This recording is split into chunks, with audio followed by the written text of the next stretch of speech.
3 oras na hindi ka olats. Alas 3 na! Love Trip! Love Trip! Love Trip! Mula alas 3 hanggang alas 6 ng gabi. Oh yeah! Sa 90.7 Love Radio. Love Trip! Kasama ang inyong muy delisyosang ka-love team. Mara Tony! Mara Tony!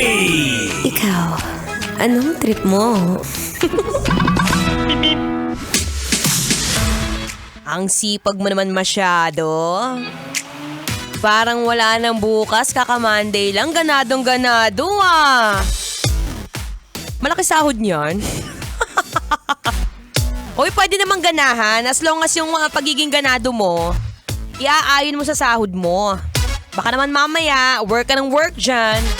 Pero magkano sahod? 4 digits lang. Ay, mahirap yan.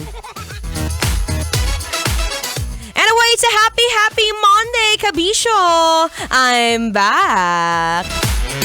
Still, this is your newest and freshest DJ ng 90.7 Love Radio na nagbibigay pruweba na hindi lahat na maganda ay nag-aartista.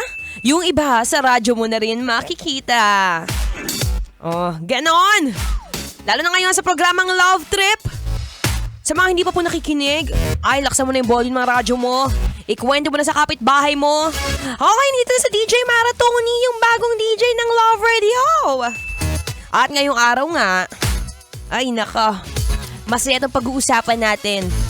Usapang pera. Sino ba naman ang ayaw ng pera, di ba?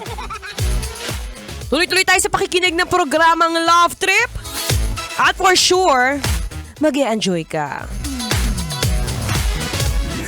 Teka nga, matanong nga kita. Given na Monday ngayon, alam ko, syempre, back to work naman tayo. Merong iba dyan, naka-work from home. Yung iba naman, bumiyahin ng sobrang aga. Katulad ko kanina, ang aga ko nagising, mga 3 o'clock siguro. Para lang nga hindi ako matraffic. Ang hirap, lalo na kapag Monday, ang hirap mag-commute. Lahat kayo siksikan sa bus, sa kotse, o sa UV, di ba? Lalo na sa mga tricycle driver, riders natin, sa mga angkas, Move It, Joyride. Ay nako, shoutout sa inyo kuya ha. Maraming salamat sa pagising ng maaga. Yung iba lalo na kapag ka nagkatrabaho ng madaling araw. Ay kayo ang aming personal life and savior. Kung wala kaming jowa, okay lang as long as meron kaming rider. Kagaya nyo, ay laban na yan. Pero teka nga. Pag ba may mga araw na, feeling work ka na lang ng work tapos naiisip mo, teka, para kanino nga ba ako nagtatrabaho?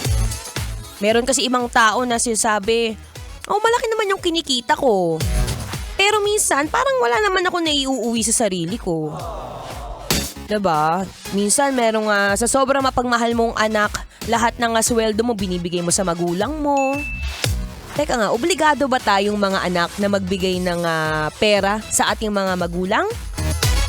O choice naman natin na kung mag-aabot tayo, o di sige, mabait tayo. Pero kapag ba hindi tayo nag-abot, ibig sabihin ba nun hindi tayo mabait? Yun lang, diba? Ganun talaga. Buti na lang ako mabait akong anak. Kahit kaya lahat ng sweldo ko, sahod ko, binibigay ko sa magulang ko. Sana hindi nakikinig yung mga magulang ko ngayon kasi baka sabihin nila, anak, sinungaling ka. Uy, maganda rin naman na magbibigay ka pero wag mo naman ilahat. Baka mamaya wala ka nang tinitira para sa sarili mo. Katulad ngayon, nagtatrabaho ka. Tapos nalulungkot ka kasi iniisip mo, teka, kailan ba ako huling bumili ng pajama, pantalon, o kaya lahat ng mga gusto kong bagay? Kasi wala akong napapala eh. Lahat binibigay ko kay mama, kay papa. Yun yung mahirap, no? Wala kang tinitira sa sarili mo. Anyway, pag-usapan natin yan ngayong hapon. Sa lahat ng mga nakikinig ngayon sa radyo, maraming salamat po. At magandang hapon sa inyong lahat. Ako po si DJ Mara Tony. Sa mga nakakakilala sa akin sa palengke kapag tuwing nagkakampin kami, maraming salamat po. Sa mga hindi pa nakakakilala, ay nako kuya. Dito na si Marian Rivera sa radyo mismo. Hindi mo pa siya nakikita. Ay! Check mo na ako sa Love Radio Facebook page. Alam mo yon, Minsan lang sa buhay mo makakita ka ng DJ na mukhang artista. Bukod sa magaganda ang playlist ng Love Radio, ang gaganda pa ng DJ. Aba, saan ka pa? Tuloy-tuloy lang tayo sa programang Love Trip, 3 to 6 p.m. ngayong araw. Kaya naman, here is another song brought to you by Blackpink. Sabay-sabay sumayaw at makikanta ngayong Feel Good Monday. Kailangan pa bang i-memorize yan? Basic! Kailangan pa bang i-memorize yan? Love Radio. Basic!